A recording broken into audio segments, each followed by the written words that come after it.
Welcome back. Thom Hartmann here with you, and Robert Greenwald on the line with us, the filmmaker, political activist, founder of Brave New Films, bravenewfilms.org, the website, and the newest website, Koch Brothers Exposed.com. Robert is going to be here in Washington, D.C., where we are right now live on the air on 2 different radio stations. He's going to be live here in D.C. Soon, right? Robert, welcome. Thank you, Tom. Good to be with you. Great to have you with us. Give me the date. I don't have it right at the top of my in Washington is going to be Monday, April 2nd. Okay. And we're premiering the film in New York, Washington, Harvard, Los Angeles. But most importantly, with all the films, and you know, you've been an amazing part of this outreach, is everyone can get their own copy at KochBrothersExposed.com, so that we can begin to take democracy back from the billionaires. There you go. And it sounds like a good plan. How do we do it, Robert? If you go to the website, you can do it on Facebook. You can go to the website. You can just order a copy of the DVD. You can have a house party. You can watch it. You can give it to a union, a church, a school, any place that you think people will gain and profit intellectually and emotionally, and profit for democracy, not profit financially the way the Koch brothers do, and help us spread the word. And, you know, it's been a consistent pattern, Tom, with all the films that you've been so critical with, from, you know, Outfox to Wal Mart to Afghanistan, is people getting them, people saying this is important information, and then either screening it or giving the DVD or passing it on. So get over to KochBrothersExposed.com right now. Robert, give us a few tantalizing tidbits here. What are some of the things that Koch brothers are up to? Well, what's been fascinating and, of course, troubling, Tom, in the year and a half that we've been investigating, that Jeff and Natalie and Joseph and the whole team working on this have found all kinds of ways that they use their money, and they use it to advance their economic self-interests, and they use it to advance their ideology. So there's a whole sequence where David Koch talks about being a cancer survivor, and we have hard, firm evidence of a small southern African-American community, which Georgia Pacific, who Koch brothers own, is literally giving these people cancer.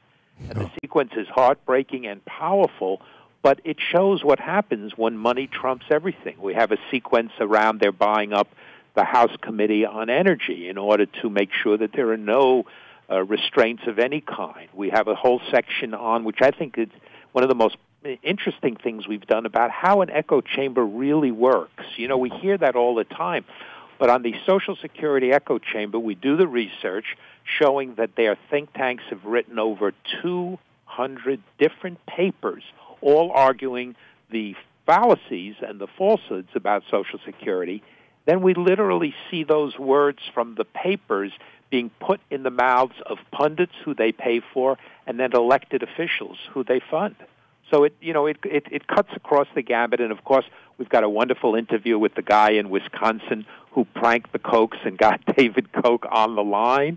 You know, so there's a variety of interesting. The guy who got Scott Walker on the line, pretending he was David Koch, you mean? Exactly. Yeah. Yes. So this is like, you know, the Mutt and Jeff. I mean, this is the story of two people, two men, who just happen to be worth, what, $40-50 billion, something like that, some incredible amount of money. Yep. And they're literally modifying the government of this country and public opinion, and have been doing so successfully and largely under the radar for how long? Oh, for years and years. I mean, David Koch ran for office actually back in the 70s, but it was at that point he realized, and there's a wonderful line in Jane Mayer's very important New Yorker article about this, and David Koch said he realized that politicians are actors. They read from a script, and what the Kochs want to do is write that script. And that's what they're doing, and they're doing it with their billions, for the most part under the radar, but hopefully the work that we and Lee Fang and you and others are doing will help bring that into the public consciousness. And that's why the film becomes, you know, it's good to make a film, but it's only important if people see it and use it as a way to spread the word. And we'll never have their money, you know, we know that, Tom, right? But what we do have is people using the social media, using Facebook, using Twitter, using clips, and using the movie to say, hey, here's what's going on. You know, and I think the California elections of 2010 might give us some hope. You had Carly Fiorina and Meg Whitman, both multi-millionaires, coming in and saying, well, you know, we'll just buy the election and drop $100 million of my own money, $50 million of my own money, and massively outspend their opponents, Jerry Brown and I believe it was Barbara Boxer, wasn't it? Yep. And the people caught on to it. Yeah. The people said, okay, we figured out what's going on. And that's the power of waking people up, because it immunizes them to the propaganda. And that's what you're doing so brilliantly, Robert Greenwald, and it's why it's so important that people get over to Koch Brothers. And then, by the way, Koch is spelled Koch. Yes. Don't try the beverage. It's Koch, Brothers Exposed.com. Maybe in the future you should also get the website with the brand name. Yeah, I mean, who knows? Anyhow, Robert Greenwald, the founder of Brave New Films, with another knock it out of the ballpark. A movie that you need to get, you need to see, you need to hold a block party, you need to invite your friends over, you need to pass it out. Get over to KochBrothersExposed.com and check it out. Robert, thank you for the great work you're doing.